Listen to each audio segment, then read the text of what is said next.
सबसे पहली बात कल क्लोजिंग में जब वीरू और श्रेया से बात हो रही थी तो मैंने एक चीज़ कही थी कि अपनी पूंजी का 20% हिस्सा आज ही लगाएं निफ्टी ईटीएफ में। और जैसे मैं कहता ना, मैं तो हमेशा बोलता हूँ कि put your money way your mouth is. मैं तो खुद कल अपना पैसा निफ्टी के ईटीएफ में लगाया है, निफ्टी बैंक, निफ्टी जूनियर, जो मैं करता रहता हूँ। आज आप फोकस करें, सिर्फ आज की अगर अप्रोच ले रहे हैं, आज आप फोकस करें जहां शॉर्ट कवरिंग हो सकती है। आज आपका व्यू होना चाहिए, देखिए इससे मत घबराएं कि कल 400 पॉइंट चल गए, आज 400 पॉइंट और चलेंगे, पिटे कितने हैं। और किसी की हिम्मत नहीं थी। कल एक और चीज़ हुई थी, बहुत लोगों के ना वो ट्रेडिंग अकाउंट खाली थे क्योंकि वो क्वार्टरली सेटलमेंट थोड़ी लेट हुई थी, उसके चक्कर में सबके पैसे वापस आ गए थे अकाउंट में। तो कल बहुत लोग बाई नहीं कर पाए थे फर्स्ट हाफ में। बाय द टाइम वो उनके अकाउंट में पैसा आया सब कुछ, तो सब तब तक मार्केट सेकंड हाफ में रिकवर होना शुरू हो गया था। मेरे ख्याल से आज फोकस करिए सबसे ज़्यादा आप ऑयल मार्केटिंग कंपनीज पर। लगातार इस चैनल पर बात हुई थी कि ऑयल मार्केटिंग कंपनीज को कंपनसेशन अब कैश के फॉर्म में नहीं मिलेगा, लेकिन दूसरे तरीके से सरकार दे देगी। वो तरीका क्या होगा? कल आखिरी में वापस कोलैप्स हो गया इनमें, क्योंकि वो न्यूज़ ये आई कि भाई प्राइस हाइक की ज़रूरत ही नहीं है। अब 10 रुपये का मार्जिन है इनके पास आज की डेट में।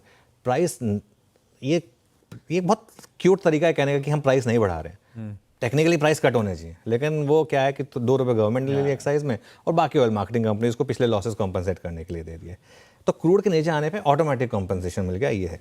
उसके अलावा आज मुझे लग रहा है 2 सेक्टर्स पर फोकस करें आप प्योरली शॉर्ट कवरिंग के हिसाब से, आईटी और मेटल्स। सबसे ज़्यादा ग्लोबल क्यूज़ की वजह से कौन पिटे?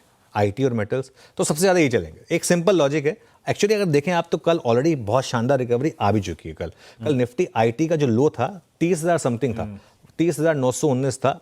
हमने बात की थी कि मुझे हैरानी नहीं होगी अगर आईटी इंडेक्स 52 वीक लो लगा दे। कल लगा दिया। कल नैस्डैक ने 52 वीक लो लगाया। कल नैस्डैक भी वहाँ से रिकवर हुआ। 52 वीक लो से एक बार रिकवरी आती है, चाहे आप बेयर मार्केट में हो, और वही निफ्टी आईटी में हुआ। कल ऑलरेडी 5% ज़्यादा रिकवरी हुई। मेरा मानना यह है कि यहाँ पर थोड़ी सी और रिकवरी होनी चाहिए। इन्फोसिस का शेयर जैसे फॉर एग्जाम्पल 1300 आ गया, 1200 से 1300 के बीच में इन्फोसिस हिस्टोरिकली लोएस्ट वैल्यूएशन पे आ जाता है। तो और कुछ नहीं तो वही लोगों ने एक ट्रेड प्ले आउट की।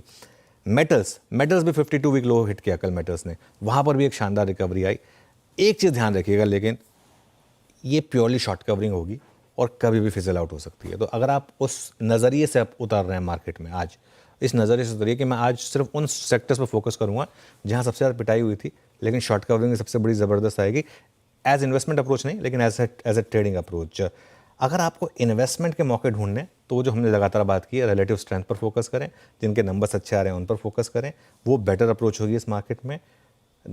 मौके ढूंढें, इन्वेस्ट करें और फिर बैठ जाएं, और ये पूरा का पूरा मामला सेटल होने दें। एक बात मान के चलिए, कभी भी ग्लोबल मार्केट के रिलेशन की वजह से कभी भी हमारी मार्केट में गिरावट आई है, वो इन हाइंडसाइट हमेशा एक बाइंग अपॉर्चुनिटी साबित हुई है, और ये इस बार भी होगा। बस ये है कि उस समय लेने की हिम्मत करनी चाहिए आपको। ख़राब क्वालिटी के शेयर्स 100% बचना है वहाँ से। मैं बार बार जो एक चीज़ कह रहा हूँ, जो शेयर इस मार्केट में नहीं चले, पिछले मार्केट में नहीं चले, वो आगे भी नहीं चलेंगे। आपने 2 रैली मिस की थी, हर 2 रैली में हमने बात की थी कि ख़राब शेयरों से निकलें। इस बार अगर रैली मिले, ख़राब शेयरों से निकलें। काफ़ी शेयर हैं जिनमें आपको आपका भाव नहीं मिलेगा, वो आपको सबक लेकर एक कड़वी घूंट पीनी पड़ेगी और उनमें से बाहर निकलना पड़ेगा।